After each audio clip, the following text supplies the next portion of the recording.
Are you sure you want to go? The weather that has been wonderful all of June has finally taken a turn for the worse. The leaden clouds drooping over the town looks worrisome, and the air feels heavy and still, just like rain before rain. The forecast says there's a 60% chance of rain this afternoon. Maybe this will mark the beginning of the rainy season. Of course, I'm sure. I've been waiting for this all week. Emmy had planned a picnic at some nearby park with snacks aplenty brought from the convenience store. Or bought from it. But with the weather this gloomy, it seems risky. I asked some other people to come too, but they didn't want to go because of the weather. We have to prove them wrong! Wrong how?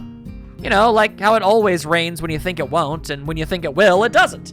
We'll go no matter what, so it's a win-win situation. I've been going without sweets for weeks because of practice for the track meet, but now I can splurge on anything I want. Nothing's gonna stop me now. Thought you were all about a healthy lifestyle and stuff. Oh ho ho, Hisao. You understand so little. There's not a single girl on this planet who doesn't love sweets.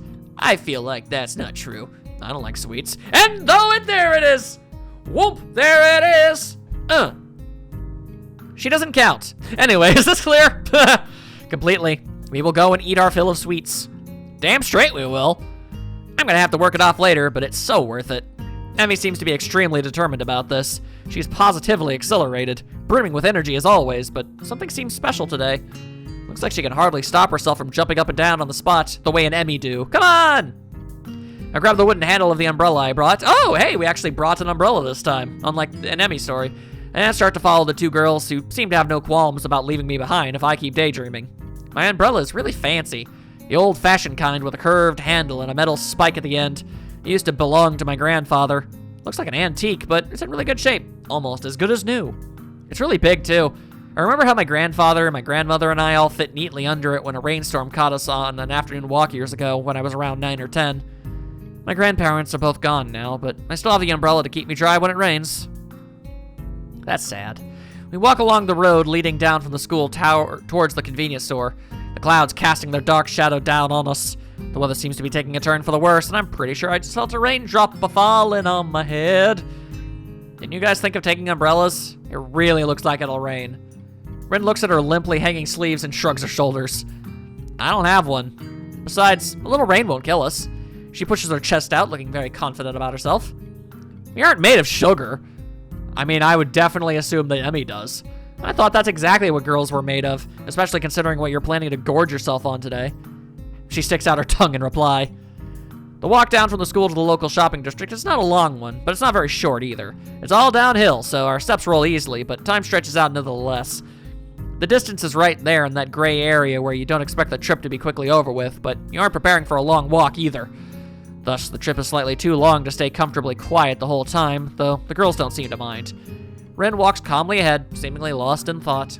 I'm kind of wary about starting a conversation since the last time didn't end very well for either of us. I haven't exchanged a single word with her since then. Emmy, on the other hand, is way too happy about just walking. She seems to literally jump a little at every step, or skips over cracks or balance on the edge of the sidewalk. Every now and then she comments on something to which Rin replies in an automatic-sounding, nonsensical way that makes Emmy giggle a little. As we reach the bottom of the hill, the first raindrops begin to fall. I feel one hit the top of my head, then 2 more hit my nose in quick succession. Oh, Lord. It's not 1 or 2 rain clouds anymore. The entire sky has turned shadowy gray. Billowing rain clouds swirling right on top of us. Ah, shoot. Well, ain't having a picnic then. What now? Maybe we could have a rain picnic. A picnic in rain. No, we'd all just catch a cold, and I don't like getting me or my snacks wet. I kind of like it. Not the snack parts, though. I assume you like snacks, just not having your snacks be wet. I mean, I walked home from school without an umbrella constantly. I didn't mind it. Emmy considers our problematic situation for a moment while I open my umbrella and lift it up, trying to hold it so that all 3 of us get covered. Hey, Sal, have you been to the Shanghai yet? It's a cafe somewhere around here, right? I've heard of it. It's a nice place. Let's go there and wait out the rain. If it's just a real quick shower, we can still go for the picnic, and if it gets worse, we'll just order cake there instead. Neither Ren nor I have any better ideas, so with Emmy taking the lead, we start walking briskly along a side street. The cafe is only a few blocks away, but even with the umbrella, we can't avoid getting slightly dampened. The rain keeps coming down harder and harder. Raindrops leave tiny dots on the black asphalt road, which then combined into bigger patches like pointillist artwork being made in front of our eyes in mere seconds. Ooh, look at this guy learning things. It's pouring heavily, drumming on the hoods of the cars parked on the sides of the street and already flowing in little creeks along the sidewalks. The yellow light shining through the rainwater, streaming down the windows, looks very warm and inviting. Ting ting, big nerds! I shake the excess water off the umbrella and head inside with them, following Emmy to a vacant table in the furthest corners of the small cafe.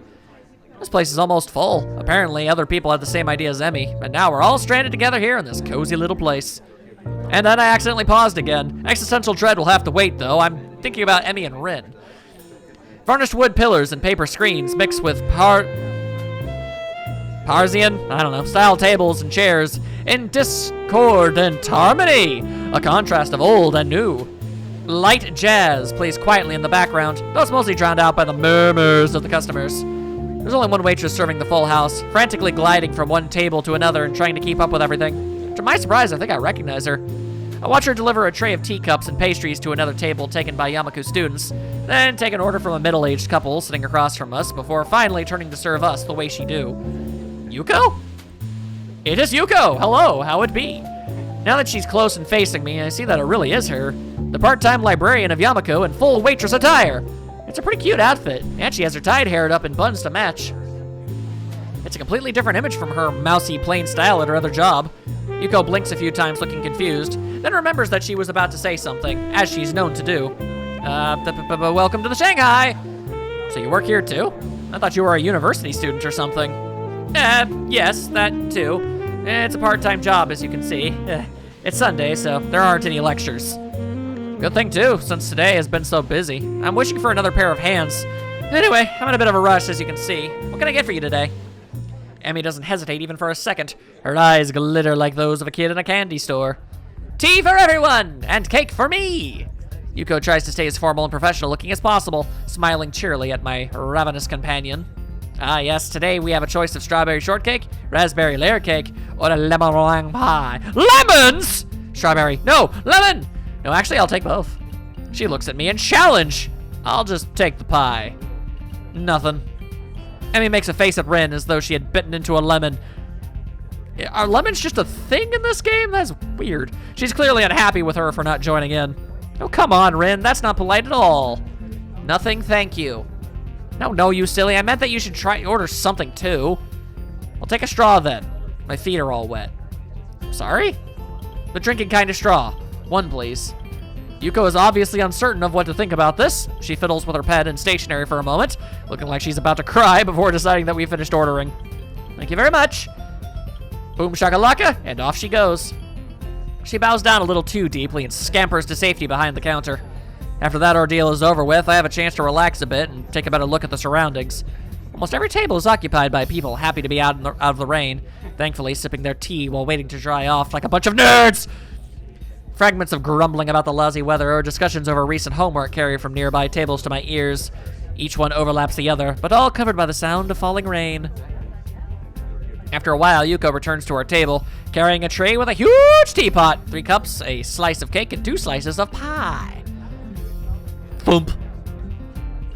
Thank you. She slaps the tray onto our tiny table with a clatter, almost sending the teapot toppling over into Rin's lap, and I have to feel like even she would yelp in some kind of pain.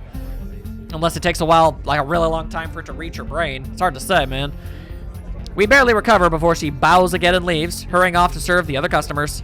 Emmy's been eyeing her strawberry cake very hungrily all this time, but somehow she managed to contain herself until Yuko was out of sight. She digs in with gusto, while I content myself with pouring tea for everyone and placing the straw in Rin's cup. Rin looks at the way the tea swirls around and around in her white china cup, her eyes half closed, almost like she's being hypnotized. Look at that pie. I pick up a fork and eye the food in front of me. The pie I got looks perfectly done. A thick layer of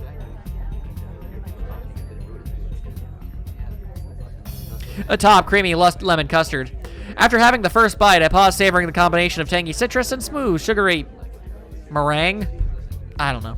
It's quite good, though a bit too sweet for me. That's the best I can guess for what that word is. She's talking through a mouthful of cake, already halfway through her slice, even though it's not exactly small. I want to taste some of that. Before I get a chance to respond, she strikes out at my delicious pie and takes a piece with her fork and escapes with it. Didn't she already order her own? This is pretty good, too. What are you doing? You have a slice of your own. Yeah, but if I started on that before finishing the cake, it'd be rude, don't you think? Her insolence is outrageous, but the gentleman in me allows for no retaliation. I glare angrily at her, and she replies by sticking out her tongue impishly. Emmy's even more hyper than usual today, but I don't mind. It's good for her to let off some steam. I take another sip of my tea. It's good and hot, even though I don't usually care much for tea because it tastes like a library, basically. And the atmosphere in the cafe is very relaxing. I don't mind spending the rest of the afternoon here. Not even after Emmy orders her second piece of strawberry cake, and Rin spends most of the time staring fixedly at the rain streaming down from the heavens. Even Yuko rolls her eyes at the third piece of cake disappearing into Emmy's bottomless stomach just as quickly as the previous two. She hungry. Despite the passing of time, it's still raining outside when we exit the Shanghai, though it seems to be letting up a little. Could have fooled me. Too bad it had to rain on your parade. Weren't we supposed to have a picnic? Emmy doesn't look too distraught over this turn of events. Nah, it's fine. We had a good time, didn't we? I feel really pumped up. It isn't even raining that hard anymore. I kind of want to hike back to school to get rid of this energy and work off some of that cake. She stretches her arms out and arches her back like a cat. Adorable. After rolling her shoulders around twice, she smiles brightly. Man, I can't really run with these legs, though, especially uphill. Wish I'd brought my other ones. The notion sounds odd spoken so casually, but I guess for Emmy, changing legs is sort of like someone changing their shoes. Maybe if I walk really fast, it'll be kind of like running. I think I'll do that. I won't be able to keep up with that going uphill, though. I really am in bad shape. Plus, you'll get wet without an umbrella. It's hardly even a drizzle now. A few drops won't hurt. I think I'm gonna go to the track after I change my legs, too. Emmy skips away from the protection of my umbrella and goes on ahead at a brisk pace. Yeah. Suddenly, she seems to remember something as she stops and spins around. See you tomorrow. Come eat lunch with us on the roof. I'll bring enough for 3.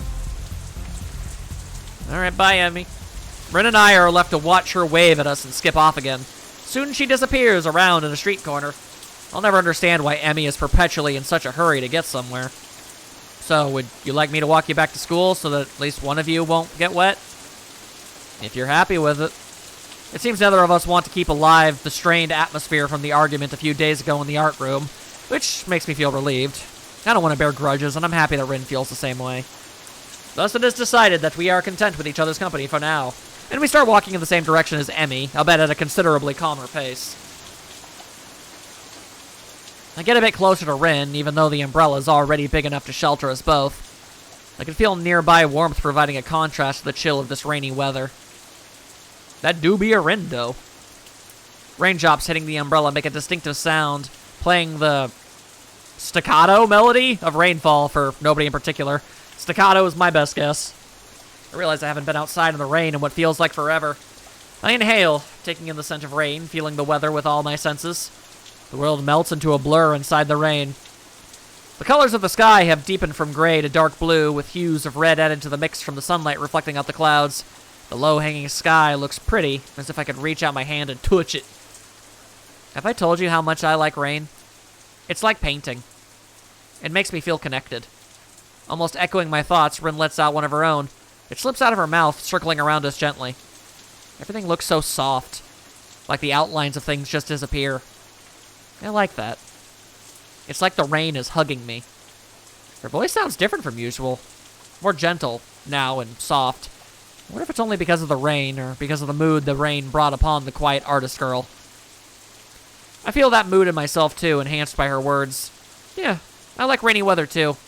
It's nice every once in a while. I wonder what it is about the rain. Everything. A silence follows the statement as it allows for no continuation.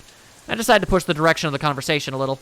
But you know, if you like the feeling of being connected, what's the problem with showing your paintings to others? Don't you want to be connected to other people? It's not the same thing. You're comparing apples and squids. Honestly, I'm going to have to agree with Rin on that one. I brought up the subject Rin wants to avoid, and it shuts her down again. The question stays hanging between us for the rest of the trip back to the school, and I can't help wondering what on earth I could have said to truly reach Rin. Does she feel that she's lacking an identity?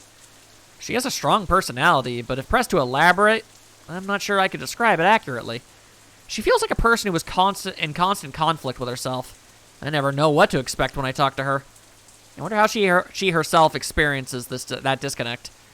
If Rin is asking herself every day, who am I, and obsessively paints images to define herself day after day, what does she think of that way of living?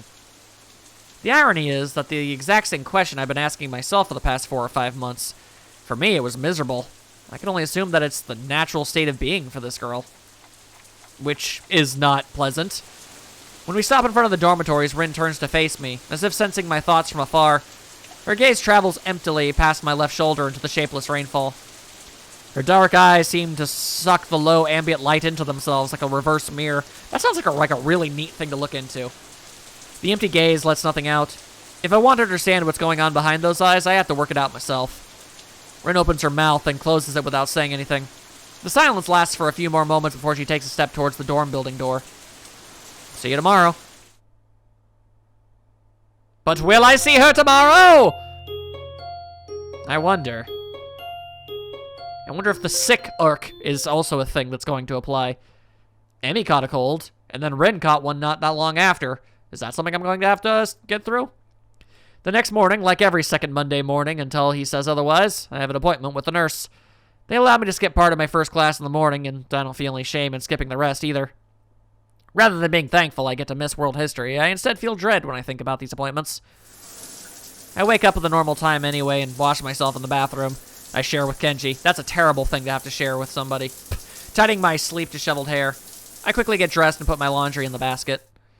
I pack up for the school day. I have all my homework done like usual, so I have a bit of free time now. There's no point in going to the morning class for 20 minutes before I'd have to get to the nurse's office, so I lie down on my bed and read a book until it's time to go. The door to the nurse's office is open, which is unusual. I enter while knocking to announce my arrival. Looking up from his computer screen, he motions me to take a seat with a friendly, "Hello." It's nice to see the nurse again. Steam wafts up from a piping hot cup of coffee on his desk. It's probably not his first today. How you feeling on this wonderful morning, Hasal? I'm alright, I think. It was cold yesterday because of the rain, so I woke up feeling a bit groggy. You too, huh?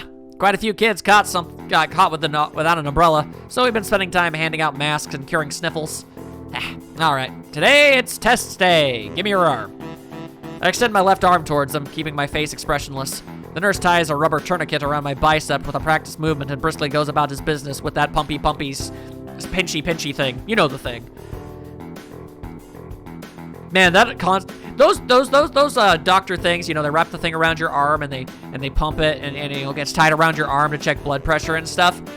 That always unearths an ancient memory from the Nickelodeon sketch comedy show All That, where they did it to a puppet and the puppet's eyes exploded from the pressure.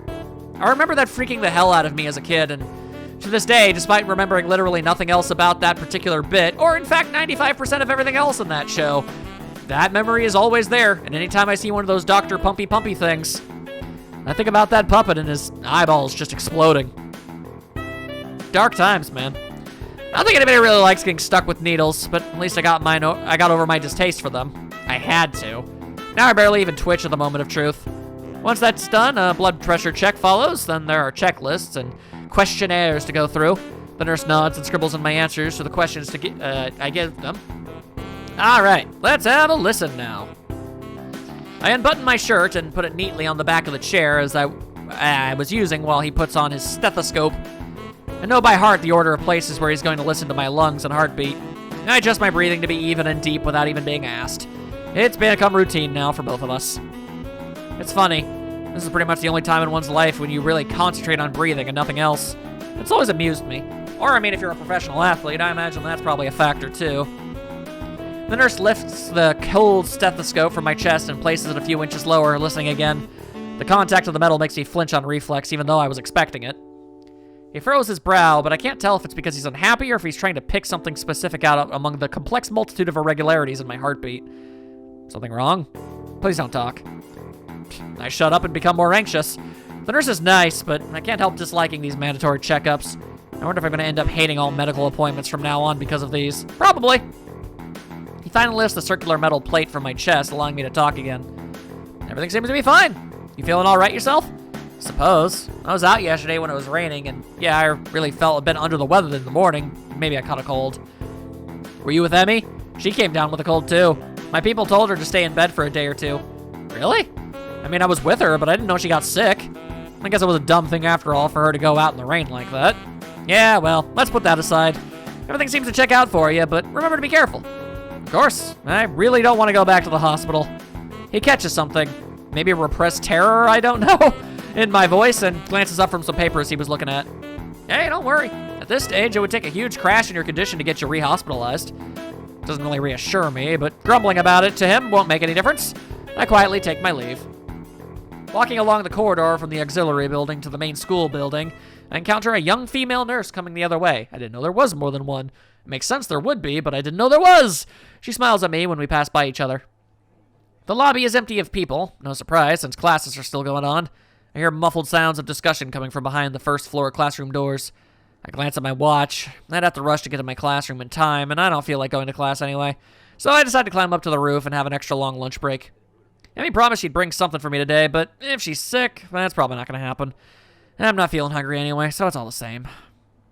The climb up the steep stairwell to the roof is oddly liberating, almost like losing weight. I feel satisfaction that it doesn't wind me as badly as it did the first time I came up here. I push open the squeaky door at the top and step into sunlight. The chain-link fence allows for a grand view over the treetops, all the way to the gray silhouettes of downtown further away. The dreary weather of yesterday is just a memory now. The silvery blue sky seems to be a mere arm's reach away. I forget for a moment that I'm in a bad mood. The warmth of the sun soaks into my bones, making me drowsy and lazy instead. The bells ring for lunch break, startling me back to reality. Oh, there goes gravity. Ozzy's family show loves profanity. What? Soon afterwards, the quad below me bursts into life. Students pour out the doors down on the ground floor, intent on enjoying lunch at the quads and lunch gardens and the perfect weather. When I hear the door to the stairwell being pushed open, I don't bother turning to see who it is. The intruder starts coming towards me with uneven footsteps. The little river stones the roof is covered with rattle and crunch underfoot. The footsteps stop a few feet behind me, followed by a silence. I look upwards into the glowing eye of the sun, absorbing its warmth with my whole body. Please don't stare at the sun. Wow, the shoe is really on the other foot in this situation. And you know, Rin, in another life, it was the exact opposite, I'll have you know. I turn around at a courtesy at her first words. I thought you had an arm problem, not an eye problem, Rin. I turn around at a courtesy at her first words to behold the slim, awkward figure of Rin Suzuka. She looks very much like herself today, too. Her hair is maybe a tad messier than usual, as she just got out of bed. She stands with her weight shifted onto one foot, looking at me with mild curiosity, as if I were something in a store's display window. I don't know. Just spacing out, I guess. What about you? Emmy promised food. We usually eat here. I'm afraid you're going to be disappointed. I heard Emmy came down with a cold. Oh, I guess that makes sense. She wasn't in class. It's not that common to get a cold in June, though. You don't think she went running at the track afterwards like she said? The rain just kept going. Probably. In the rain? In the rain. That sounds like a bit too much for just keeping up with a training regimen. You know what I meant. Emmy is a hard-headed one, though I can see her running in the downpour just because she had to. Well, that's obviously overdoing it. Probably why she came down with that cold, too. But I guess it's kind of cool. Speaking of that, I'm not feeling well either. Whoop! Achoo! Rin sneezes pretty hard. Failing to stop it in time, she cranes her head down to wipe her nose on her shoulder, so deciding that would be too unladylike, I pull out my handkerchief and hold it to her nose. Here, bless you. Thanks. She clears her nose and I dab the handkerchief gently on it, wiping it clean. Her nose is really cute. Oddly enough, it's probably the girliest part of Rin's face. I think I'm blushing a little, but Rin doesn't notice. I don't know if she ever will. I'm gonna be honest with you. It would not surprise me in the least if we end this off not in a relationship of any note. Thanks. I think I might be coming up or down with something too, like I was saying. I hope not. Rin doesn't seem to be too bothered about eating, so despite the lack of Emmy-provided lunch, we stay up on the rooftop. She comes over and stands next to me, right up against the fence, looking into the same abstract distance as I am. Nobody else seems to be coming around to intrude upon the calmness either. It's quiet and peaceful. What does one do on a lunch break if not eat? It turns out that between the two of us, we don't really know. Fortunately, passing time is an activity that manages itself just fine. Even though there's no conversation to fill the silence between the passing seconds, no pointless activities like cloud gazing to spend upon the minutes between now and then, time marches on relentlessly. I keep checking the time on my watch, then decide it's a dumb thing to do. Instead, I try to hold out for as long as possible before I check it again. Maybe I can hold out for 6 or 7 minutes. Rin remains silent, idly looking up at the cerulean expanse above us. I do like cerulean. I wonder why more often than not we don't speak much. She said that she doesn't like speaking because of her perceived difficulties with expressing herself properly. I don't think they're perceived, dude. I think they're very legit, and you should probably, actually listen to her on that front. As for me, I think I just got sucked into the habit of the hospital, where I spent such a long stretch of time never really talking to anyone. Most of the time, I feel comfortable at this quiet mood, and even when I get the feeling that I have to break the silence, it's always so difficult to come up with something to talk about when it's with Rin. She and I are on such different wavelengths that nothing seems to be on common ground. What is it that you like about the sky so much? She turns to me, her eyes dark and serious. Sky is the only thing that is perfect. I know it. You could say I'm an expert of sky if you wanted, and I am even if you didn't want to. A sky expert. It's always different, but it's always perfect, also when it's different. I follow her gaze up into the boundless blue expanse, thinking of her words. Have you ever wanted to be something different? It wouldn't be so bad to be the sky. No, I mean someone else. Someone different.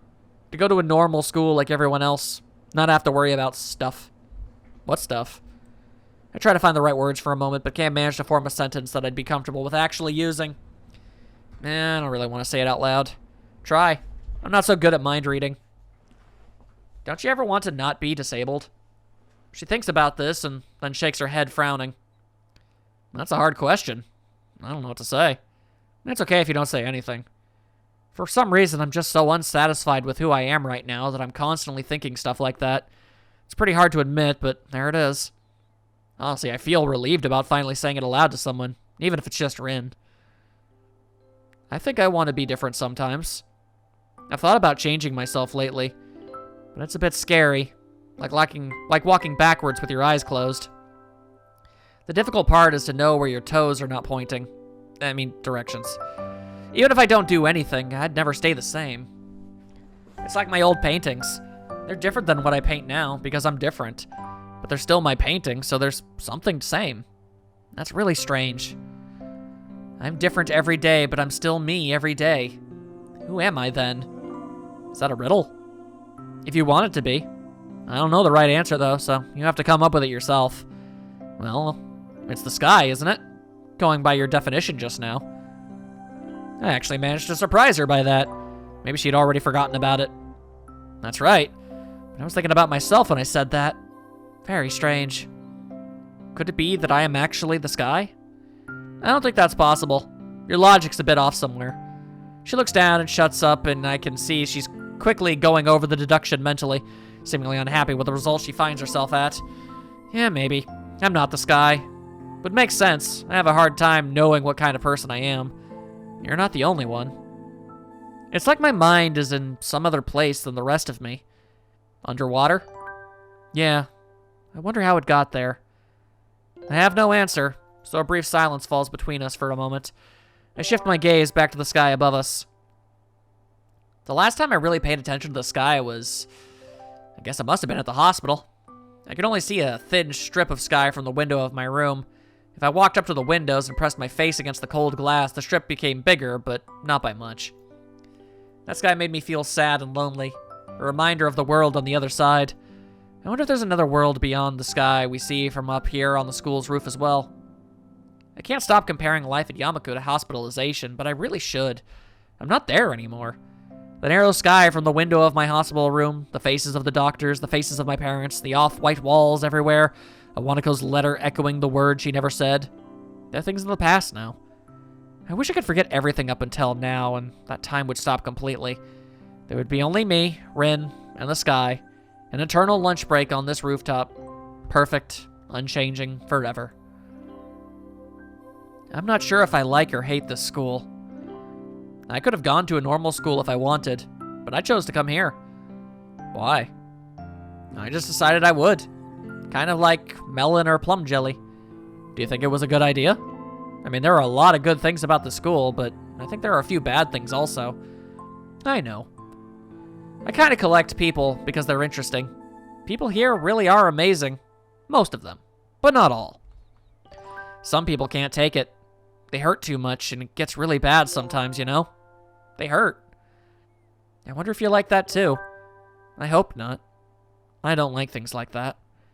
Hey, I'm not your case study, and I'm not gonna give up and die or anything. Anyway, I meant more that this place is too distant from the real world. What's the real world? You know, a hackneyed reality show? Nah, that's ruining the moment. Everything out there, real people with normal everyday lives that fit together like a puzzle. You don't think we aren't like that?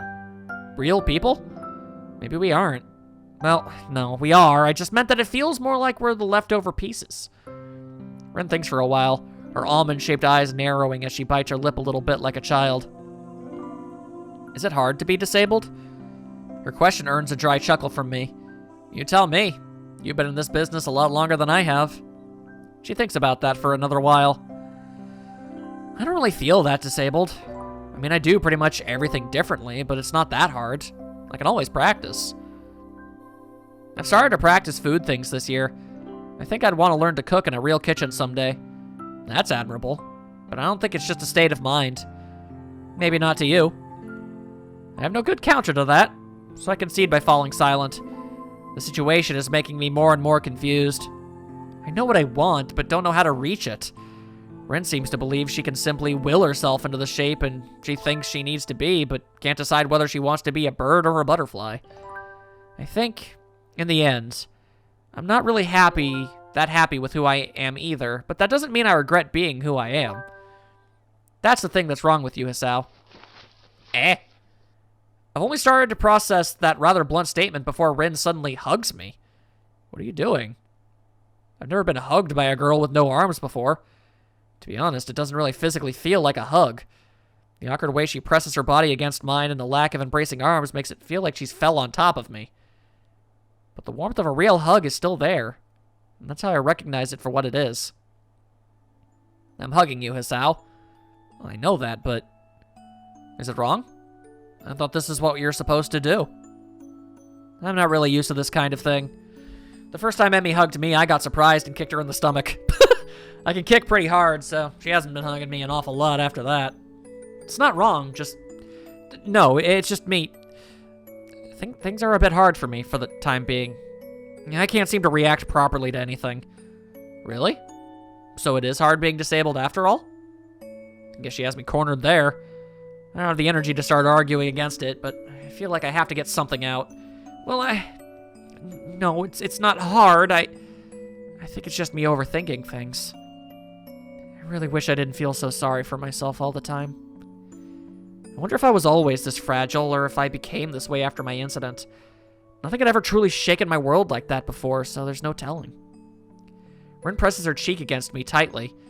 I can feel the warmth of her body close against me. Her body temperature feels really high, as if she absorbed the sunlight into herself and was now sharing it with me. Or perhaps it's a natural state for her, or she's developing a small fever, but you know what I mean. Her body temperature feels... Oh, yeah, sorry. I thought I already clicked. It's the most comforting thing I've felt for a long time. Wow, your heartbeat really does sound weird. It's like a drunken percussion orchestra. Please don't say stuff like that. I get very uncomfortable. I laugh at her comment anyway in an attempt to ease the tension. It sounds a little bit too forced.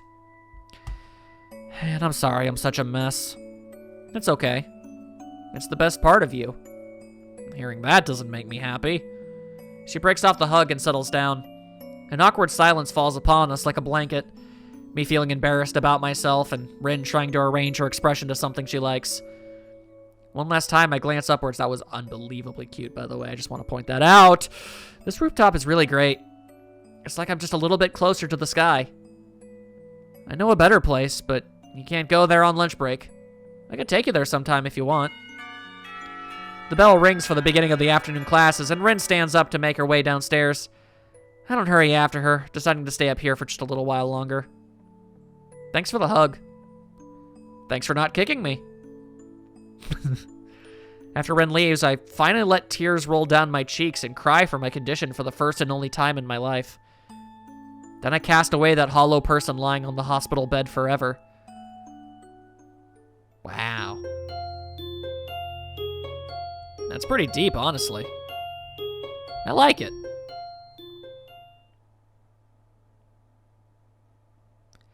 Two days later, I'm feeling less miserable, which is always a plus, as you might imagine.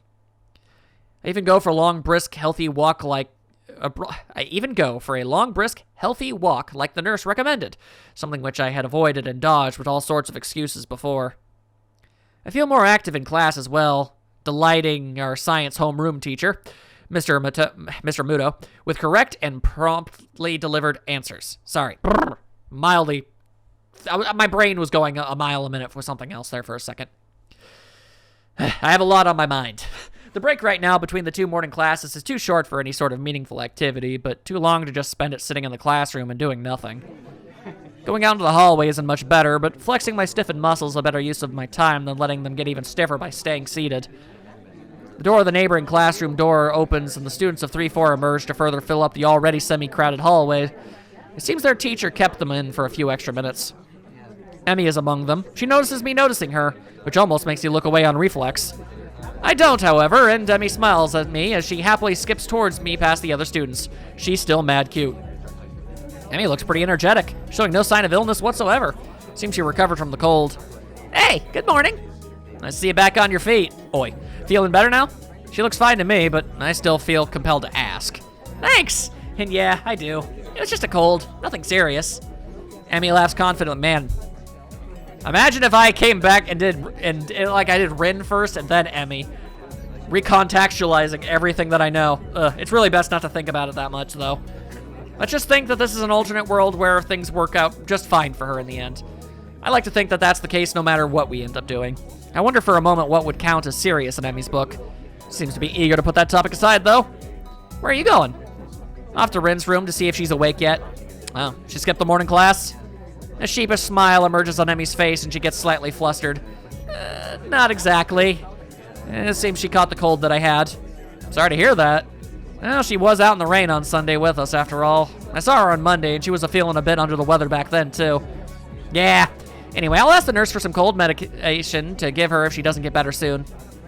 She leaves for the girls' dorm. I want to go with her to wish Rin well. I want to tell her that I'm better now, too, but it doesn't feel appropriate. Any unspecified feelings divot my thoughts away. Somehow I just can't summon the resolve to go in there. Is this what Iwanako went through when she tried to tell me what she felt? And the real question is, will you be as scared about it? Or will you merely accept these things and try to go forward regardless? Consider it, man. Even though I'm feeling more energetic, I'm still hesitant about going over there to talk to Rin. It's not until 2 days later on Friday that I finally gather enough courage to enter the girls' dorm and ask the first person I meet inside for direction to Rin's room. I knock on Rin's unmarked door and wait. After a few seconds of silence, I hear something rustling inside the room. I start wondering if maybe I should have brought her something for her, like a can of warm coffee or some oranges. Could have peeled them for her. Well, too late now. The door opens soundlessly. It was already unlocked, and I find myself staring at Rin, who stares back at me. She looks like she just got out of bed with her hair all messed up. She's also ever so slightly disrobed, and barely any clothes on. Oh my. Hello. There was a strange, stupid-looking smile on Rin's face. Not exactly sure why.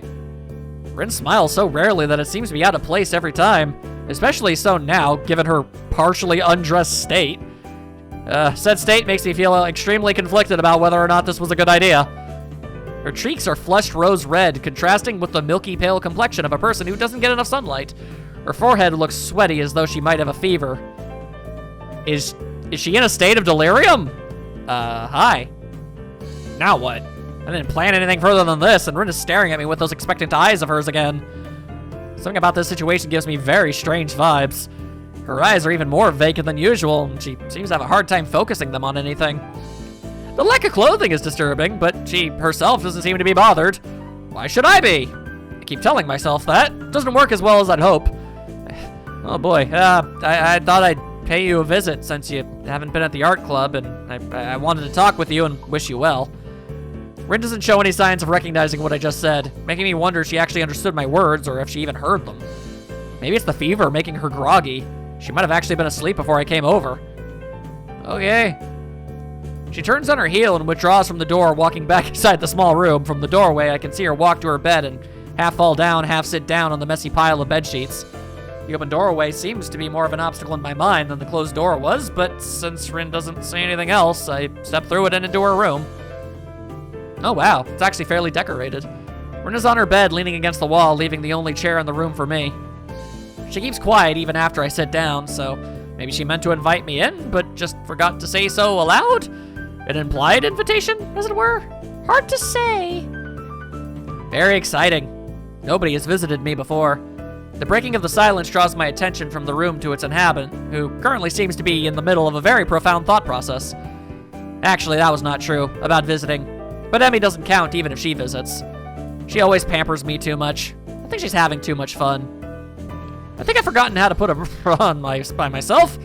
She looks groggily down at her chest. Indeed, I noticed. Which is probably why I don't have one on now that I think about it. I haven't failed to notice that Rin doesn't have her shirt buttoned up either, but I tried to keep my eyes strictly locked on hers.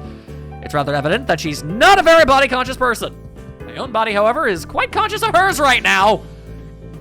She came to wake me up 7:30 today. Damn the leggy dough.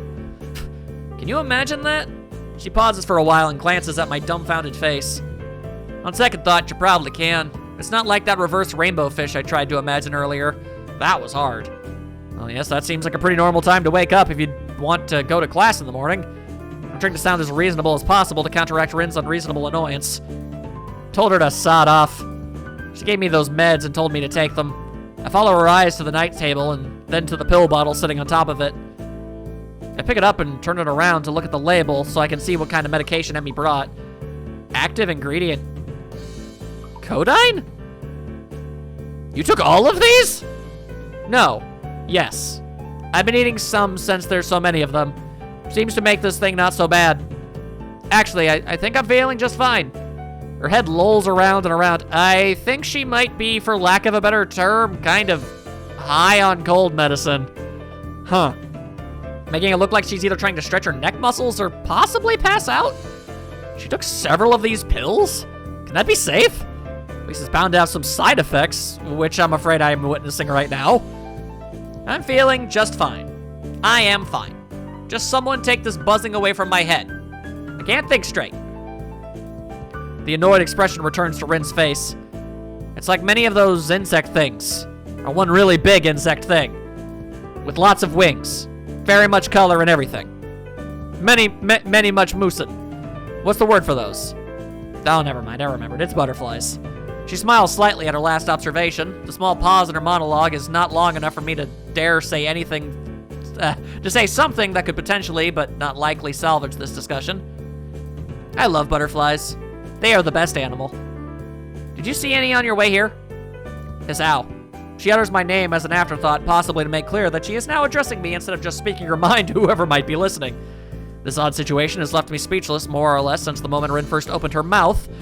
I would have gone with opened the door, frankly. Now that she herself doesn't seem to have anything else to add, silence fills the small room. It makes me glance around again in an attempt to find something to talk about. Rin's room is about as small as mine. The big window, which takes up most of the wall further from the door, opens to the east just like mine. Looks very normal, which strikes me as strange. I expected something more different. About a dozen paintings, most of them in Rin's signature abstract style, and a few art posters are taking up almost all the available wall space, but that's about the only real difference between her room and mine. You have a tiny TV too? The room is not exactly aesthetic, but it doesn't look like what I'd expect from a girl's room either. Yeah, well, Rin isn't exactly the most traditional of girls, for several reasons. A faint smell of art, of paint and paper is floating in the air. It's the same smell the art room has. Rin isn't too concerned about being tidy, obviously, it seems. Also, looks like it would be kind of difficult to do that. Everything she owns seems to be arranged in various piles around her room. Your room looks nice. It's an empty sentence one uses to fill empty spaces in conversations, but my wits are failing me pretty hard right now. Yeah. Would you like me to show you the places? She looks down at her half-open shirt quizzically, making me inadvertently follow her gaze to her chest. No, I guess I already did. Indeed. I can't deny that, no matter how hard I tried to act properly. It's very nice that you came to see me. It makes me feel very... what's the word? You know, the one about things and stuff. Anyway, you came. Rin's rambling makes me remember that I actually came here for a reason. Hey, about what we talked on Monday, on the rooftop. Remember?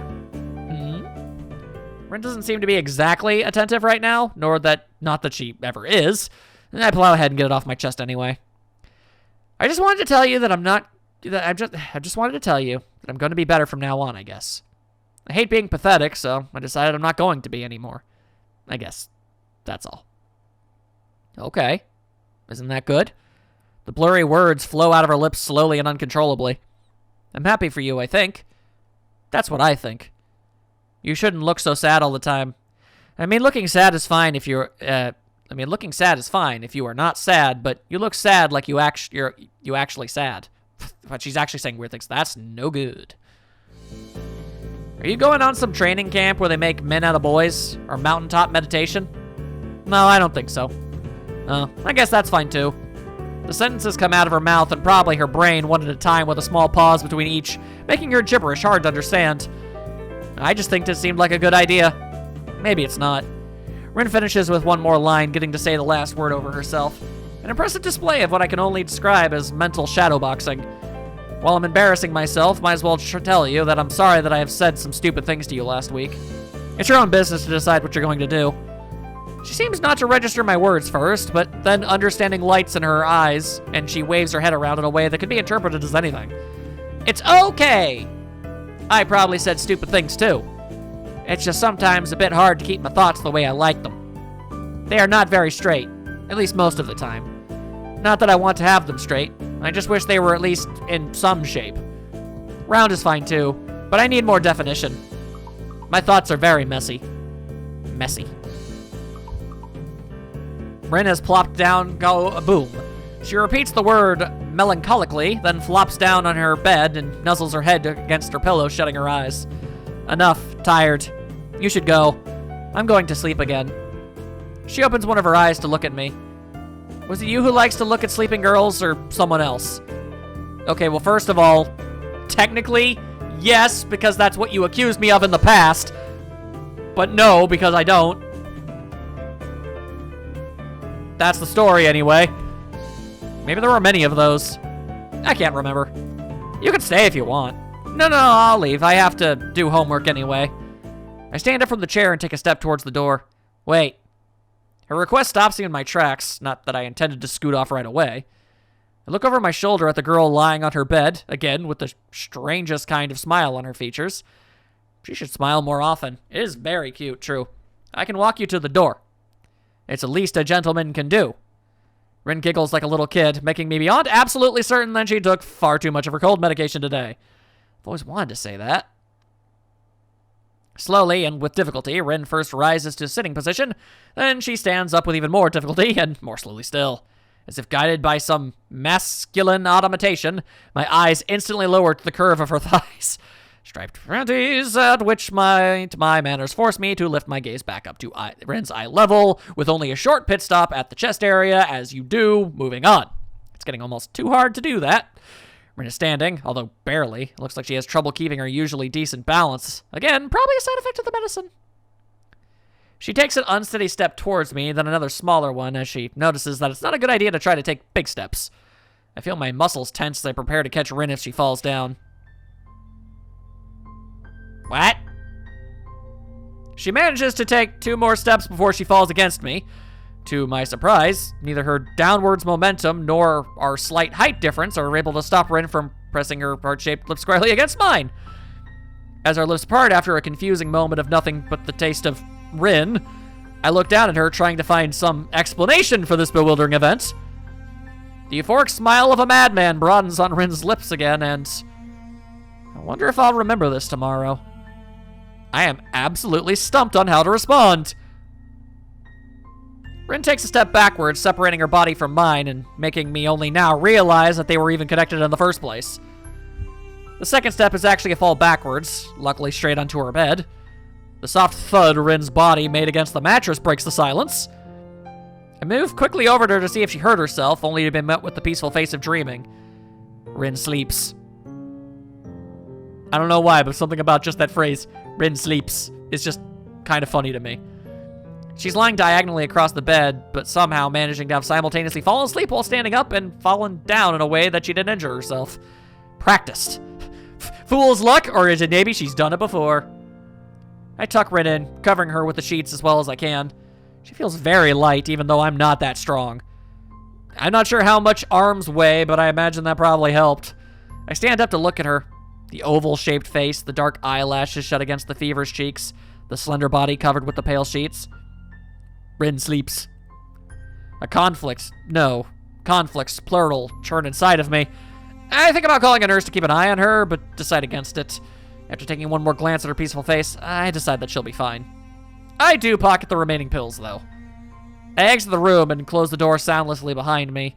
I exhaled deeply, only now realizing that I had held my breath for the better part of a minute. Taking a moment to relax, I try to calm down my heart racing like a jackrabbit. Do you guys think that we should, like, have interpreted that as something, or what? I had trouble getting to sleep that night, so the next morning finds me exceptionally groggy. I briefly consider skipping class, but remind myself that I was supposed to be a stronger person now. I get up like a good boy and put on my uniform, then make my way to the main school building without eating breakfast. Breakfast is for chumps. Tony the Tiger looks on sadly. I sit in my seat in classroom 3-3, waving a greeting to Misha and Shizune like I do every morning and let the day wash over me. Begrudgingly, the afternoon classes are always longer than those in the morning. This is true regardless of whether I counted by the minute or by the number of doodles drawn in my notebooks. Today, I'm especially distracted, as I keep thinking about Rin and the thing that she did. Did I manage to properly tell her what I want to get better?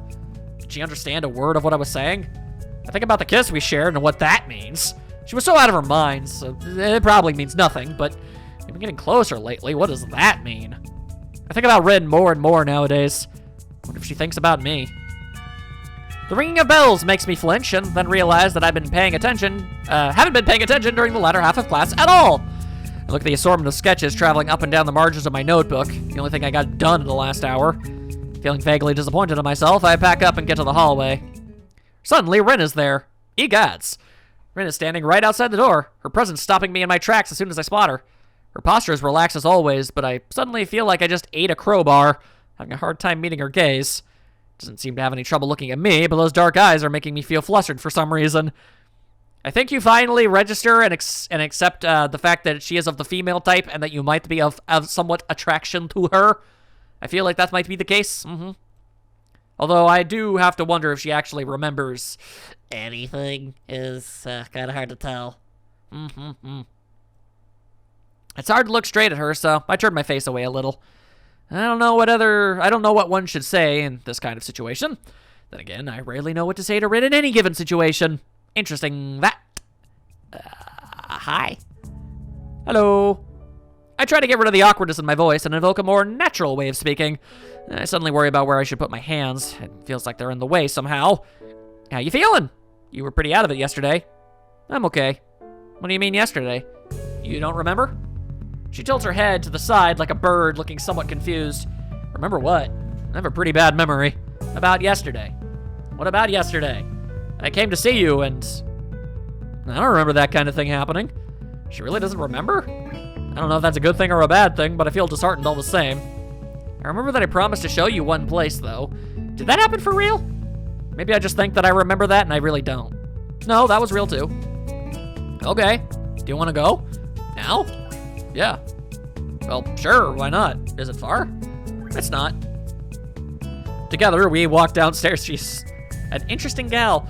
The usual summer day, whirling cicadas and all, or whirring, I don't know, greet us. It's immensely hot, and without the air conditioning the classrooms offer, I start sweating immediately. Rin, however, does not. I don't know if she's physically capable of it, except that's a lie, because she did yesterday, but you know what I meant. I just thought it was being funny. We start along the tree-lined pathway that leads towards the dorms. The cherry trees offer shade. I don't know if any of those are actually cherry trees. With the sunlight blinking through the holes in the canopy, the light creates a chaotic pattern of shadows, dappled with bright places where the beam hits the pavement. Rin's eyes are wandering in every direction but mine. I get the feeling that it's intentional. She leads me to the back gate once again, taking us through it and into the forest beyond. And before the dropping temperature and the drastically reduced levels of light make it feel like the forest is swallowing us into its cavernous belly.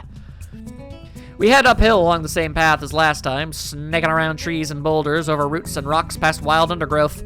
Birds sing somewhere in the woods, soloists for the humming background music of the treetops. I go past a small clearing with the big maple that is now called the Worry Tree.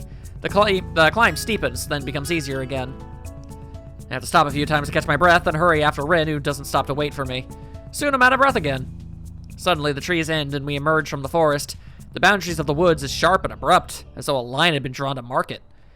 The hill continues to climb up a little further ahead, but from here to the top it's a rocky meadow, patches of grass, and small bushes that look like they're growing straight from the rock.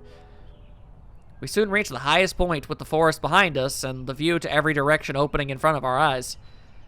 The city lies far below and away, lazily reveling in the quiet afternoon mood. You can see pretty far from here, and the vista is beautiful. I wonder how high up we are. I breathe the fresh air and feel my heart rate slowly going back down. I think I might have overdone it a bit. A higher pulse is dangerous for me. I'm feeling fine right now, though. The wind picks up, ruffling my hair and causing the trees below us to sway.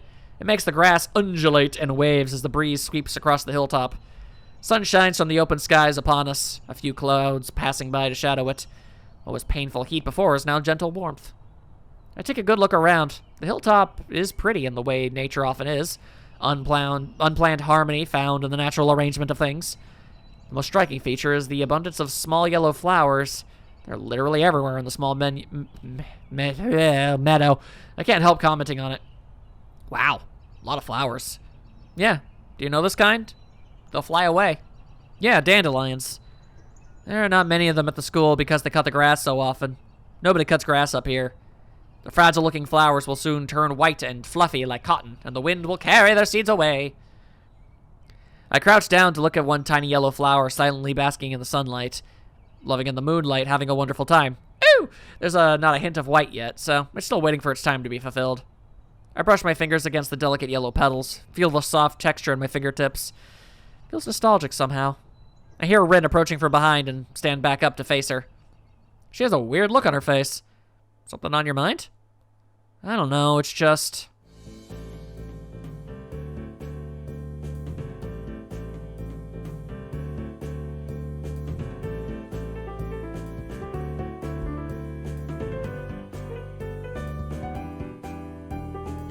Okay!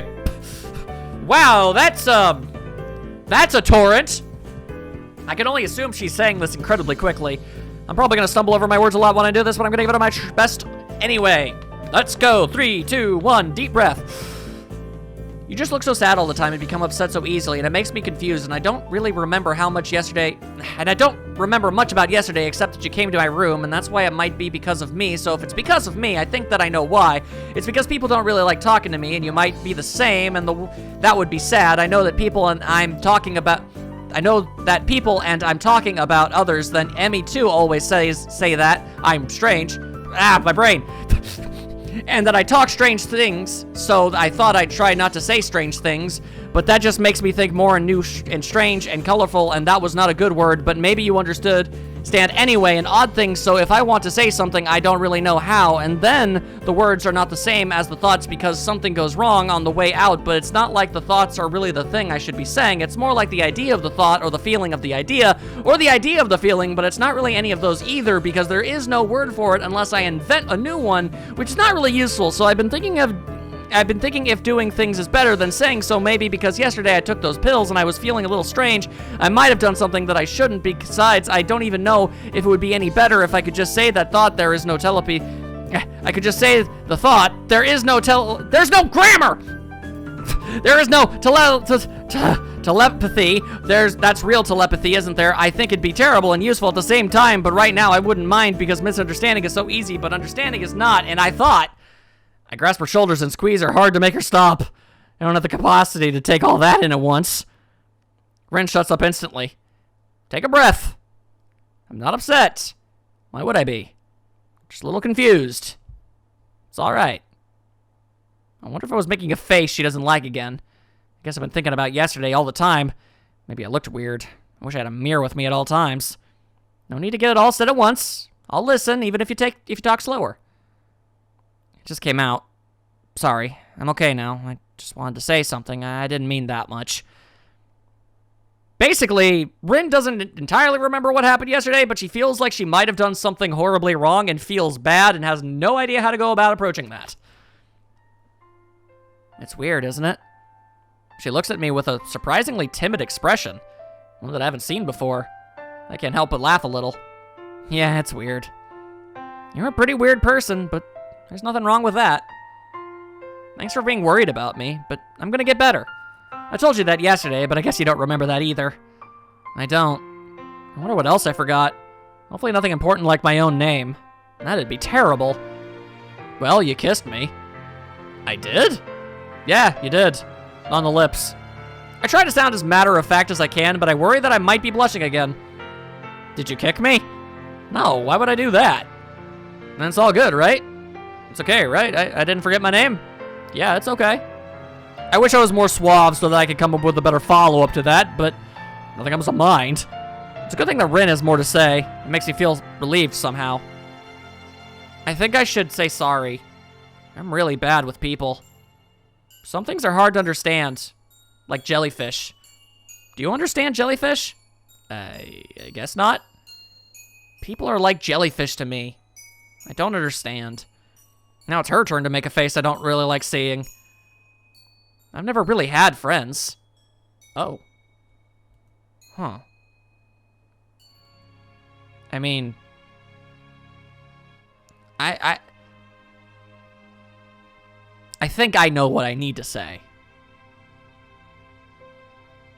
Are we not friends? Nah. I'm your friend for one. I mean, think about it. We already talk a lot to each other, and we've gotten upset at each other and then forgiven the other for it. And that's what they call friendship. It's really nice of you to say that. I've always been able to tell everything to pencils and paints and paper. They are my best friends.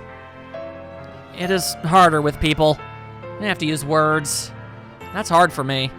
Yeah, I know, you told me. And how about how you forget? Rin nods at me wordlessly, and I dare to attempt showing her a little encouraging smile. I hope I do it properly. She doesn't reply in any way. I feel really glad. The distance Rin puts between herself and everything else has made me feel really uneasy ever since I met her. If we become real friends, I'm sure I can understand her more. I'm sure that this way, we can close the gap of understanding between us. My thoughts don't transmit to Rin. She seems lost deep in thought, wandering amidst the sea of yellow flowers covering the grassy hilltop. It's just as well. Time passes, the breeze making the taller grass sway gently in time with the wind. Rin hums a little song to herself so quietly that I can't tell what it is, if it's even anything at all. A stronger gust sweeps over the hilltop, and the sound of the trees and the wind buries the song away. I check my watch, more out of habit more than anything else. It's 4:30 right now on this Saturday afternoon. Rin looks into the distant horizon with that odd blank stare of hers, as if she were looking at nothing at all. Her pupils, a little bit purple too. Her pupils are dark and quiet like a pair of deep, still ponds. You're going to become better, right? Sure. Me too. You know, I'm going to talk to that friend of the teacher and ask her to put my stuff in her place and work hard to get all that done. I decided that just now, you know. But I think I knew it all along. I've had this feeling for a long time now that I'm going to change. Even if I hate it and don't want it. And even if I wanted to, I would change. Like, I'm not enough the way that I am. I think this could be a good way to do it because it's like a straight line. Like, I've learned all the things in my life so far just for this. It's just art, and it's the only thing I really know. I know what I'm going to do, so it's good. I'm not afraid at all. I feel like I always do. Is that weird? No, not at all. I close my eyes and give in to the irresistible sensation that has been growing inside me all week long. I float up, towards the surface of my own life. The pressure of being underwater slowly diminishes. The weightless sensation becomes stronger. I break the surface of water, lifting my head into the sunlight and inhale deeply, breathing in fresh air as if for the first time in a long, long while. My lungs fill with oxygen, and I open my eyes to see Rin's peaceful, determined face. We walk down the slope carefully and slowly to avoid falling down. Rin in the lead, and me a few steps behind. Rin surely can do this. Even if she can't, she's going to pull through. I'm sure that I can keep my head above water, too, from now on. The sun sets behind our backs, setting the world ablaze in its orange glow. I keep watching the back of the red-headed girl descending the paths a few steps ahead of me. If it's only this much, this distance between us is definitely within my reach. That's the hope.